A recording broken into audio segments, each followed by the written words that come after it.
आज हम बात करेंगे ईबे की जो लिस्टिंग होती है उसमें अपने अकाउंट्स जो होते हैं उससे क्या-क्या टाइप होते हैं और सेलिंग आइटम्स क्या-क्या होते हैं। पहले हम बात करते हैं अकाउंट्स के क्या टाइप होते हैं। तो मेरा नाम है झलक, आइए स्टार्ट करते हैं। तो अकाउंट्स के 2 टाइप होते हैं, इंडिविजुअल और बिज़नेस। इंडिविजुअल कौन लोग यूज़ करते हैं? वो कैजुअल यूज़र जो अपने पर्सनल के लिए यूज़ करते हो, छोटा-मोटा बिज़नेस छोटा-मोटा जो काम हो गया, वो खुद अपने पर्सनल यूज़ के लिए होता है। तो एक होता है पर्सनल, कैजुअल हो गया जो मतलब कैजुअल को पर्सनली बोलते हैं। फिर हो गया not selling as a business. Business में क्या होता है कि लोग बाहर से होलसेल में लेते हैं सामान, फिर उसको सेल करते हैं, रीसेल करते हैं। तो यहाँ पे not selling as a business, business की तरह उसको सेल नहीं करते हैं। अब बात करते हैं बिजनेस में। बिजनेस में क्या होता है कि बाइंग आइटम्स फॉर रीसेल। वो होलसेल में बल्क में सामान खरीदते हैं और फिर उसको रीसेल करते हैं, फिर उसको ज़्यादा में सेल करते हैं। बाइंग फॉर बिजनेस, बिजनेस के लिए खरीदते हैं ताकि उनका बिजनेस अच्छा चले। जो जिस अकॉर्डिंग कस्टमर्स जो चीज़ माँग रहे हैं उसके अकॉर्डिंग वो चीज़ वो लेके आते हैं, जो उनकी सैटिस्फैक्शन होती है, नीड्स होती है, उनको पूरा करते हैं। फिर होता है सेलिंग आइटम्स यू मेड, और जो आपके भी कुछ ऐसे आइटम्स हैं वो सेल करना। डिफरेंट फी स्ट्रक्चर, आप खरीद कुछ और रहे हैं और उसको फिर सेल कोई और प्राइस में कर रहे हैं, जो फी स्ट्रक्चर है वो चेंज कर देना।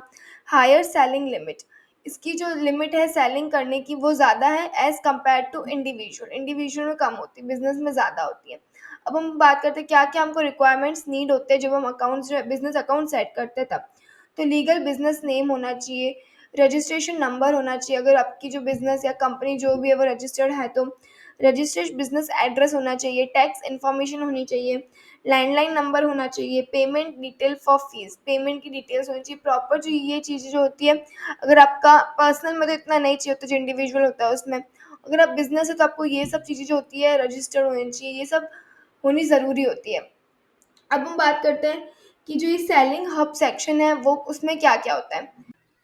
पहले आपको जाना है ईबे अकाउंट पे, उसके आपको जाना है सेल पे। सेल पे जाओगे तो आपको देखो ऐसा मिलेगा overview, orders, listing, marketing, advertising, store, performance, payment, research और रिपोर्ट्स।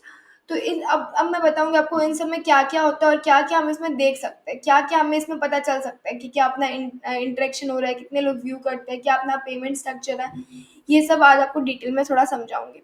पहले बात करते हैं ओवरव्यू की। ओवरव्यू में क्या-क्या होता है? ओवरव्यू में यहाँ पे देख सकते हो आप, लिस्टिंग का दिखाता है कि कितनी ड्राफ्ट है। एक्टिव लिस्टिंग 396 विथ क्वेश्चन 1 है।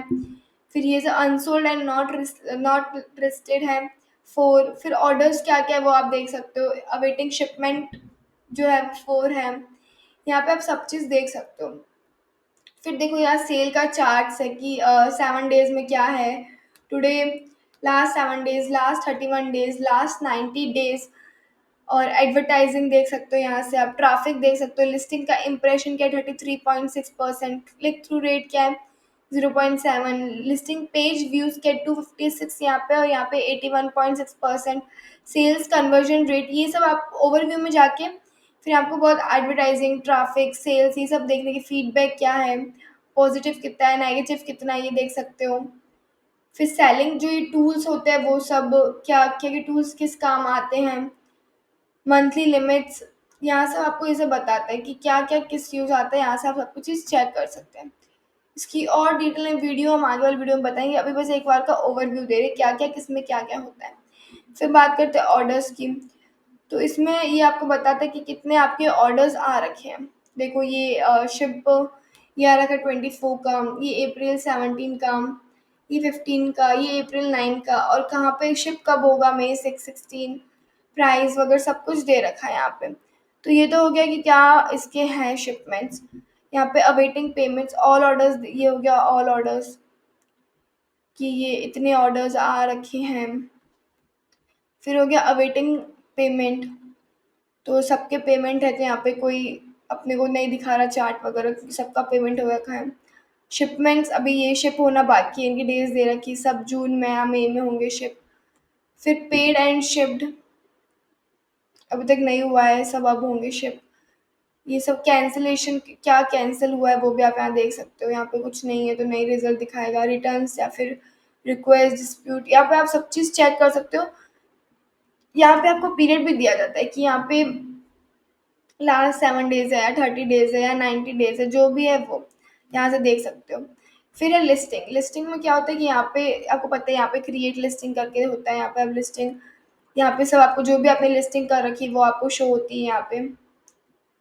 ठीक है, और यहाँ पे अगर आपको कोई लिस्टिंग पर्टिकुलर फाइंड करनी है तो उसके यहाँ पे एसक्यू नंबर डाल के आप सर्च कर सकते हो। ये लिस्टिंग का सब हो जाता है। फिर हम मार्केटिंग। मार्केटिंग में इतना खास कुछ नहीं है, ये कि क्या ऑफर चल रहा है, डिस्काउंट्स। अब बात करते हैं एडवर्टाइजिंग की। अगर आपने कोई लिस्टिंग की एडवर्टाइजमेंट चला रखी है तो आपको यहाँ पे उसका परफॉर्मेंस दिख जाएगा कि क्या है उसका, क्या रीच कर रहा है, क्लिक्स क्या है, सेल्स क्या है, ये सब दिख जाएगा। अकॉर्डिंग टू डेट्स भी दिख रहा है आपको, March 28, 26, 30। यहाँ पे लिखा हुआ ऑल कैंपिंग पास 31 डेज, तो ये उसके अकॉर्डिंग दिखाएगा।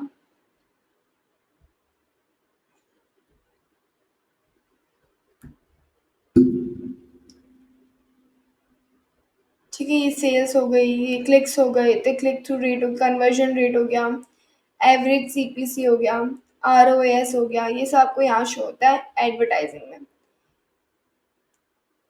फिर स्टोर में तो कुछ नहीं है, नॉर्मली आपका स्टोर के टैपेज होम्स, जैसे हमारा टैपेज होम्स है तो उसके बारे में है, ये उस स्टोर के बारे में है। फिर आ जाते परफॉर्मेंस पे। परफॉर्मेंस पे आपको देखिए कि आप किस अकॉर्डिंग ग्रो कर रहे हो। तो ये हो गया सेल्स का चार्ट, डाटा अक्रॉस 31 डेज।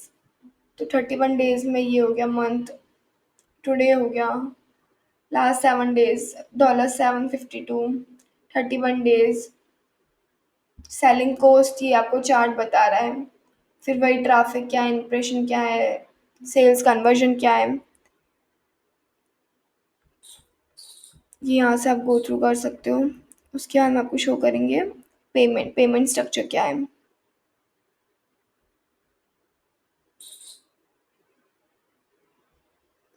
अभी वही है कि ऑर्डर्स, यहाँ पे रिसेंट एक्टिविटी दिख रही है, ऑर्डर्स इतने अपने को आ रखे हैं और इतने अपन को भी करने बाकी, ये कंप्लीटेड हो, जो कंप्लीटेड है वहाँ दिखा रहा है कि कंप्लीटेड है, ये कंप्लीटेड है। जो कंप्लीटेड ग्रीन साइन आ रहा है इट मीन्स कि वो जो है वो कंप्लीटेड है।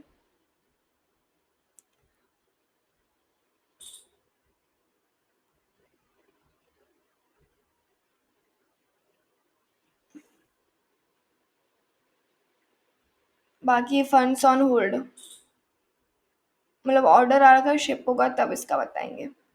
यहाँ पे टोटल फंड्स क्या है ये।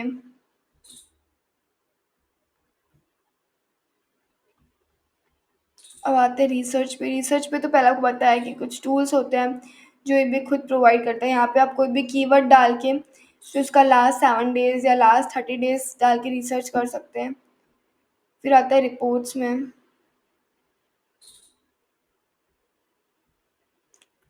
रिपोर्ट्स में भी कुछ खास नहीं, मतलब मेन ये कि ओवरव्यू है इसका, ऑर्डर्स का, ऑर्डर्स देख सकते हो आप क्या आ रखे, क्या शिप हो रखे, क्या उसका है। फिर लिस्टिंग का है, फिर एडवर्टाइजिंग का है, उसका पेमेंट स्ट्रक्चर है। अभी एक और बता दूं कि पेमेंट का, पेमेंट ऑप्शन जो होता है वो कैसे देख सकते हो। इधर अकाउंट सेटिंग में जाके फिर आपको जाना है बिजनेस पॉलिसीज। बिजनेस पॉलिसीज में जाके आपको देखो यहाँ पता चल पेमेंट का, आप अगर जाओगे पेमेंट पे तो ये पेमेंट जो है वो ऑल पॉलिसीज पे,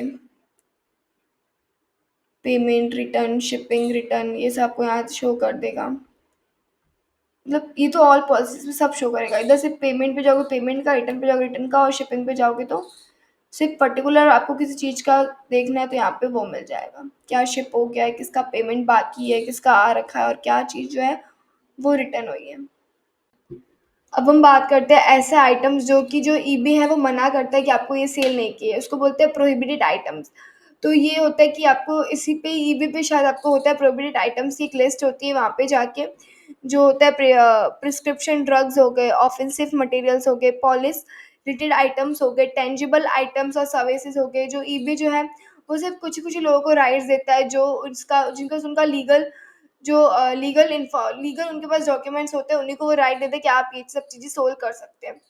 तो जैसे कि अब जो हैवी इक्विपमेंट्स हो गए, ये तो नहीं सेल करना, बहुत एक्सपेंसिव भी है और बहुत रेयर भी होता है ये सेल। फिर आते हैं लिस्टिंग पॉलिसीज़ क्या है, तो इसमें ईबे को लिंक्स की ज़रूरत नहीं होती, मेल्स नहीं चाहिए होते हैं उनको, जो जावास्क्रिप्ट होती है वो भी नहीं चाहिए होती, उनको जो होता है कि आप एक्यूरेट डिस्क्रिप्शन डालो, एक्यूरेट लोकेशन डालो और इनके साथ-साथ में आप एक्यूरेट कीवर्ड डालो। यहाँ-वहाँ कोई और अदर कीवर्ड नहीं, जो मेन जो लोग सर्च करते हैं, जो उनको दिखाता है, उनकी सर्च करते हैं जैसे कि आपका अकाउंट पहले शो हो जाए, उसके अकॉर्डिंग आपको कीवर्ड्स जो है वो डालना है। उसके अकॉर्डिंग आपको प्रॉपर जो है लोकेशन डालनी है, कोई सर्च करेगा नियर बाय मी, तो आपको उसकी लोकेशन प्रॉपर डालनी है, डिस्क्रिप्शन प्रॉपर डालना है, ये सब ध्यान में रखना है। और ऐसी वीडियोज़ देखने के लिए इस चैनल को सब्सक्राइब कर दें, लाइक, शेयर एंड कमेंट। ऐसी वीडियोज़ हम लोग लाते रहेंगे टिप्स एंड ट्रिक्स के साथ में।